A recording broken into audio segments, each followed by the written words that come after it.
وكفاية صبرت عليك كتير.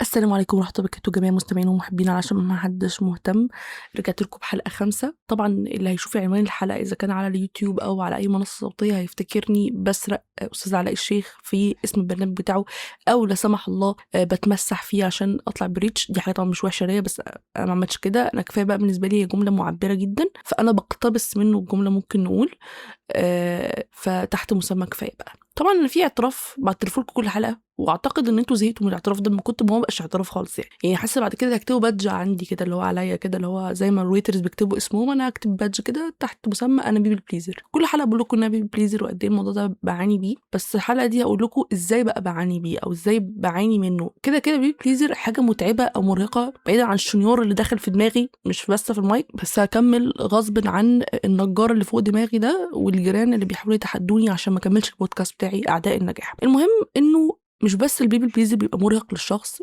انما كمان لو وقع مع اشخاص مش مناسبين معاه بيبقى الالم والوجع والمعاناه اكتر بكتير من المتوقع او من العادي كشخص بيبل بليزر. يعني احنا اشخاص ما بنعرفش نقول لا، فمنعرفش نجرح اللي قدامنا، بنخاف قوي على المشاعر اللي قدامنا اكتر من مشاعرنا، بنستهلك وبنقعد يعني نطلع اقصى ما عندنا كطاقه كل حاجه عشان نرضي اللي قدامنا، مش مهم نرضي نفسنا خالص. فلو الشخص قدامنا اوريدي هو شخص بيستنفذ او يعني هو مستنفذ لطاقتك، فهو ده احسن جول ليه ان هو يقابلك ويقعد ياكل ياكل ياكل فيك لغايه ما انت تيجي في فتره وهتبقى تعبان مش قادر تتعامل معاه او مش قادر تديله ده، هيتعامل معاك بجحود انه انت ما بتدينيش حقي كمان. ولما انت تيجي تبص على الطرف التاني اللي هو الطرف اللي هو المفروض يعني يديك كمان، ما انت بتدي المفروض تاخد، بتلاقي نفسك ما بتاخدش شيء. يعني بتلاقي نفسك ما بيتقدملكش حتى البير مينيمم. انا هحاول اعلي صوتي في الحته دي وهشيلها في المونتاج عشان استاذ الشنيور اللي مش عايز يسكت ده. المهم نستكمل حديثنا.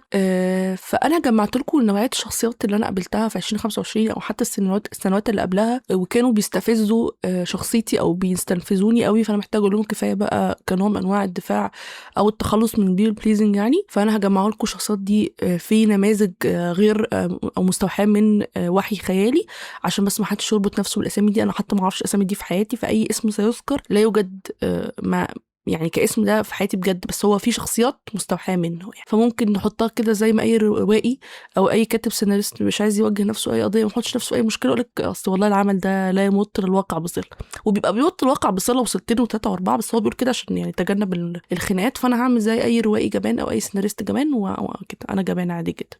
المهم نبدا باول شخصيه عندنا، هي شخصيه سوسن. انا بجد ما اعرفش حد في حياتي اسمه سوسن، ولا نو فنس يعني لاي حد اسمه سوسن. ده مثال معايا كده، انا بحاول ادور على اسامي انا ما قابلتهاش في حياتي. فاستاذه سوسن دي شخصيه صديقه. تمام. الصديقه دي بتكون اتولدت واتربت في بيت ما بيقولهاش لا. يعني ابوها وامها مش عايزه اقول ما ربوهاش عشان دي جمله قاسيه قوي ان حد يقولها، بس ممكن يكون ربوهم عادي، بس كونسبت الدلع ده عندهم عالي قوي لدرجه ان عمرهم ما منعوا اي رغبه او مع عمرهم ما نفذوش اي رغبه للطفل ده او لسوسن.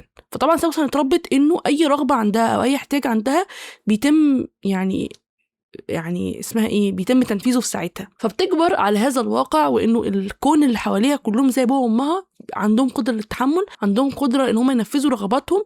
ومش بس كده، هي احتياجاتها بتتنفذ، بس هي ما بتديش. يعني هي مش طفل مساعد في البيت، ما كانش طفل بيشارك في حاجه، هو مدلل ولا ليس عليه اي نوع من انواع المسؤوليات، وكمان رغباته بيتم تلبيتها. فخلاص هي كبرت على هذا الاساس سوسن، وتعاملت مع المجتمع اللي حواليها بنفس المنطق. طبعا سوسن لما بتتعامل مع اي شخص عادي في الاول بيعمل وبيقدم، لان احنا كاشخاص عامه حتى مش بيبل بليزر، احنا في الفتره الاولى من الصداقات او من العلاقات دايما بنلاحظ ان احنا بنكون اشخاص مضحيين قوي. قليلا منا اللي بيبقى بيحط الباوندريز من الاول، واعتقد اللي بيحط باوندريز من الاول هو الشخص الناضج قوي قوي قوي اللي اتعامل مع كافه الاشخاص لغايه ما يعني وصل لجرعه هايله من ان هو يعرف انه الاشخاص في الاول بيكونوا مضحيين بزياده عن العادي. فالمهم انه اتعاملت مع معظم الاشخاص، وبتيجي في نقطه كده بتبقى في كلاش انه الشخص ده بيحط باوندريز.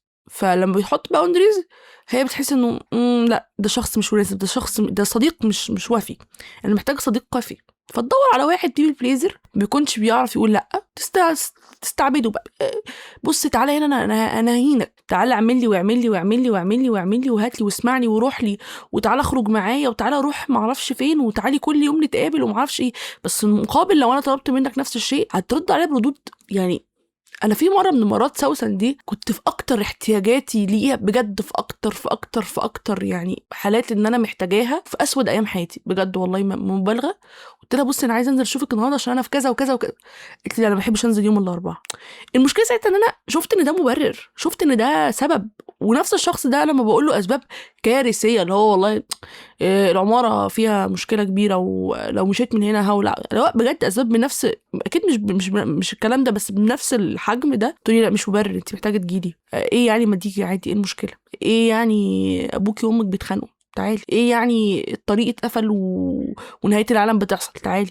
فسوسن اتعودت انه مفيش كلمه لا ما بتسمعهاش. فتخيل بقى لما شخص يكون معاها اصلا ما بيعرفش يقول لا، يعني هي في العادي ما بتحترمش الشخص بيقول لها لا، فالشخص ما بيقولش لا ده بتقدسه طبعا.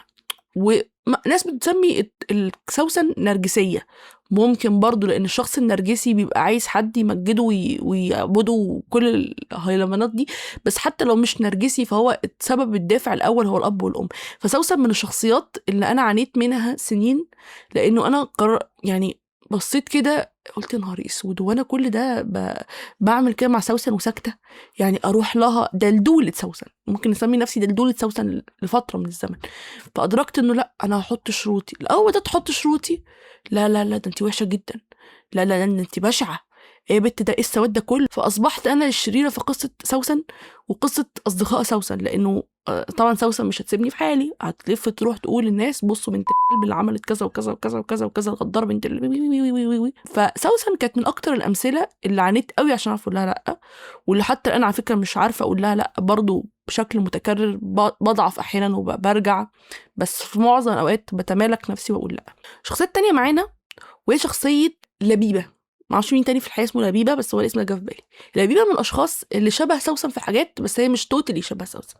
لبيبه عادي ابوها وامها قالوا لهم لا في حاجات، وابوها وامها ربوها ان هي مش سر الكون وكل حاجه، بس لبيبه بتحب قوي قوي قوي ان هي ما تبانش غلطانه. يعني هي ممكن تكون جدعه ممكن تكون كل حاجه بس عمرها ما تحب تبقى غلطانه. فلبيبه لو قررت تاذيك بفعل من الافعال، طبعا كبير بليزر ان احنا نعترف لشخص ان احنا متضايقين منه، ده فعل كبير قوي، يعني انجاز عظيم، يعني يتبني لي عليه تمثال في ميدان عام بقى في اي جيزه الدق اي حته من الحتت دي. المهم انه كبيبي بليزر ان انا استجمع قوايا واروح اقول للبيبه دي انه انا متضايقه منك في شيء، ده فعل كبير. وطالما انت كمان عارفه ان انا بيبي بليزر فانت المفروض تحترمي قوي هذا الفعل، وان انا ما سكتش ما كلتش جوايا، ده انا رحت واجهتك وبطريقه محترمه شيك، ما رحتش رميت عليك الترابيزه، ما رحتش قلت لك والله انت عملتي انت كلب كذا، لا خالص. انا رحت بالراحه قلت لك بصي انا في فعل ضايقني قوي وانا عارفه حتى ان هو مش قصدك. يعني انا حتى لما باجي يا جماعه اعترف لحد ان حاجه مضايقني منه، انا مش عارفه ابقى محترم قوي كده ليه. ممكن يكون اكل مالي يتامى وناقص يقتني بالنار، وانا اقول انا عارفه والله ان الوصله اللي طلعت المسدس بتاعتك دي ما كانتش قصدك تصيبني انا، بس هي جت فيا يعني فوجعتني.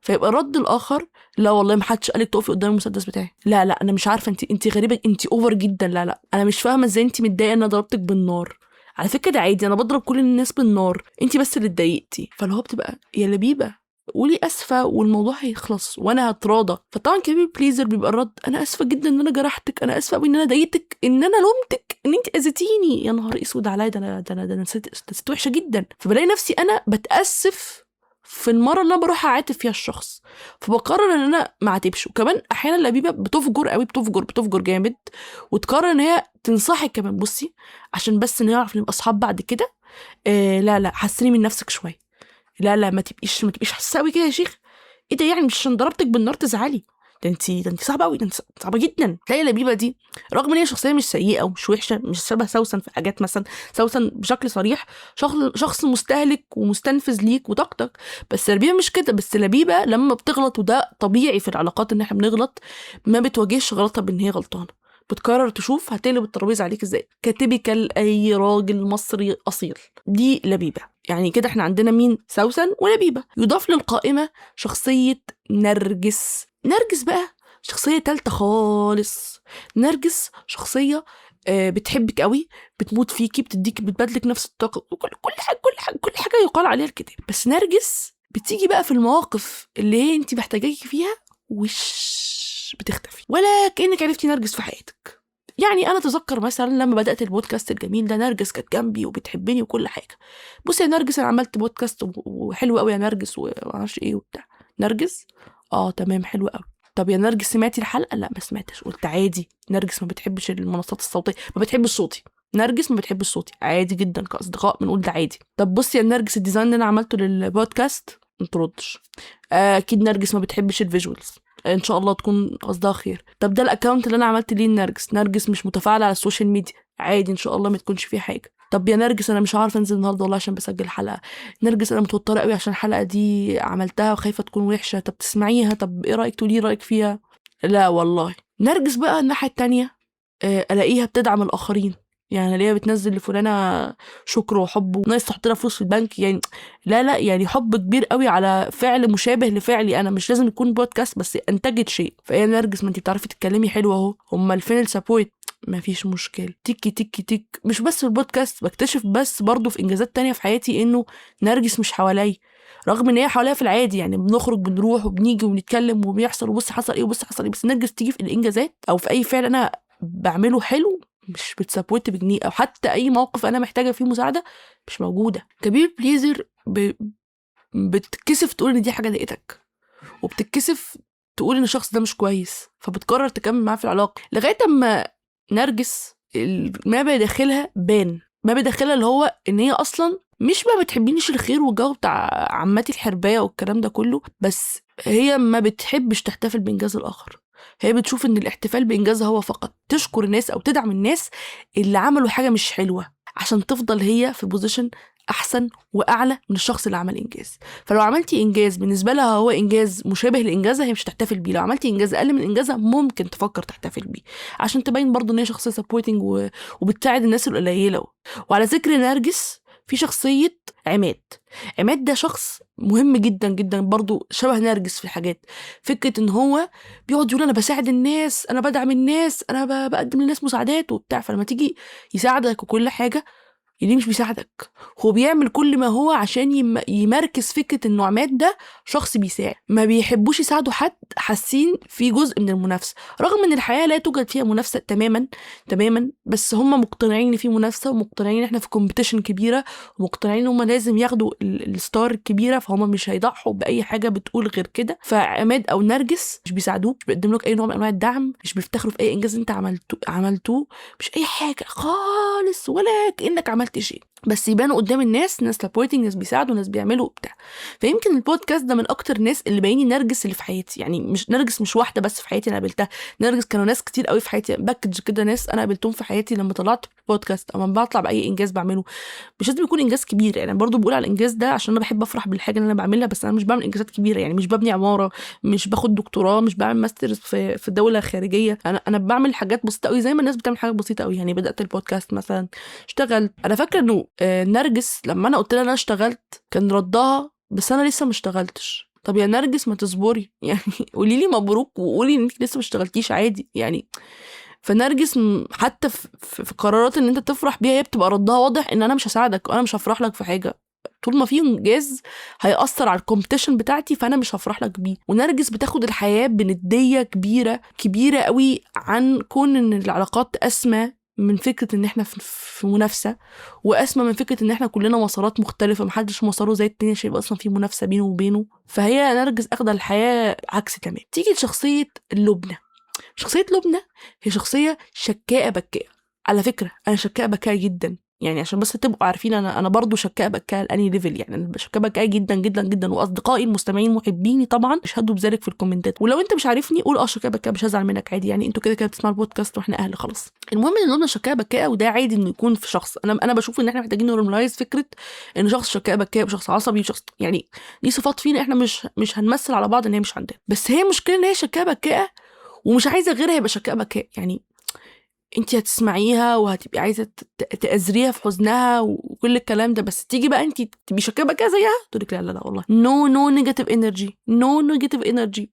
فانت بتحطي الباوندريز بتاعتك وقت ما تبقي حابه تحطي الباوندريز بتاعتك، وبتيجي في نفس النقطه تقرري لا. شخصيه لبنى مش شخصيه متعبه قوي في حياتي، وكانت دي اسهل شخصيه انا تخلصت منها، لان دي اسهل حاجه تقولي لها لا انا مش قادره اسمع والله. يعني طبعا مش سهله قوي، بس هي اسهل من شخصيه نرجس ومن شخصيه لبيبه ومن شخصيه سوسن. يعني هي كانت اقلهم صعوبه في ان انا اقولها كفايه بقى، يعني دي سهله ان احنا نقولها كفايه بقى. نيجي لشخصيه حسني. حسني هو شخص هيجيلك حياتك ويمشي، عارفه كده شخص فتح الباب وقلب لك الشقه ومشي وانت بقى لسه منظفه حالا تنظيفه العيد. عارفه الاحساس ده احساس حسني بالظبط. في فتره من الازمنه انا كنت خلاص حياتي ساتلت ونضيفه ومتوضبه، وصلت ان انا اهذب من نفسي واهذب من الانكزايتي واهذب من المثاليه الزياده البرفكشنزم واهذب من البيبل بليزنج، وخلاص انا حياتي الحمد لله يعني ايه اتنضفت زي تروية العيد بالظبط. جه شخص اللي هو حسني دخل البيت، فاللي هو حلو يعني ده فالخير ان انا حياتي وضبط، فربنا بعت لي حد ايه هو شخص مناسب هو يفرحك ويسعدك وكل الكلام. ياتي حسني يقرر ان هو يمسك حياتي دي يعكشها كده. عارفه زي عارفه انت تبقى كاوي شرب موديل وتعبانه فيه، ويجي واحد يكرمش لك الشرب وانت خلاص المفروض تنزلي دلوقتي. ده بالظبط حسني اللي قابلته في حياتي. حسني عمل ايه بالظبط؟ حسني شخص متردد، مش عايز يشيل المسؤوليه، مش عارف هو عايز يعمل ايه، عايز كل حاجه من غير ما يعمل اي حاجه. تيبيكال الراجل المصري. حسني عايز ريليشن شيب بس مش عايز التزام، مش عايز يقول ان هو في ريليشن شيب، عايز يتكلم من غير ما تتكلمي، عايز يختفي وقت ما يختفي من غير ما يسأل انت فين وبتعمل ايه، عايز حب وونس وكل الكلام ده بس مش عايز وجع دماغ، عايز يبقى مهتم وانت مش مهتمة، عايز صداقة من غير صداقة، عايز كاتشب من غير كاتشب، عايز بيتزا من غير عجين كده بقى كده بقى. فالنهارده هكلمك بكره انا معرفكيش. فانا قلت ممكن يكون تعبان في دماغه، ما هو طبيعي في ناس تعبانه في دماغها زي ما انا تعبانه في دماغي، يعني ما احنا مش بعيد عن بعض قوي يعني. بس لا ده مش منطقي، احنا مش هنتكلم خلاص مش هنتكلم. السلام عليكم اخبارك ايه النهارده؟ طب يا اسطى ما انت من 5 دقايق قلت مش هنتكلم. فايه يا حسني في ايه؟ فقررت بقى حسني ده انه تيجي فتره اطبق عليه الصمت العقابي، ودي كانت من احلى الفترات اللي طبقت عليه الصمت العقابي. دي كانت الاشخاص اللي انا قلت لها كفايه بقى وبحاول اقول لها كفايه بقى على مدار ال3 سنين اللي بسجل فيهم بودكاست. انا بقيت 3 سنين بعمل البودكاست، وعلى حس ذلك انا هقرر ان الحلقه الجايه تبقى باختياركم انتوا، اللي هو انتوا مش عارف انتوا مين اعزائي طبعا المستمعين. هكتب لكم في الكومنتس تكتبوا لي، او على الانستجرام هنزل ستوري برضو تقولوا لي فيها مواضيع الحلقات انتوا عايزين تتكلموها. قبل ما انهي الحلقه محتاجه برضو تقولي في الكومنتس ايه نوعيه اشخاص انتوا محتاجين تقولهم كفايه بقى. السلام عليكم ورحمه الله وبركاته جميع المستمعين ومحبين علشان محدش مهتم.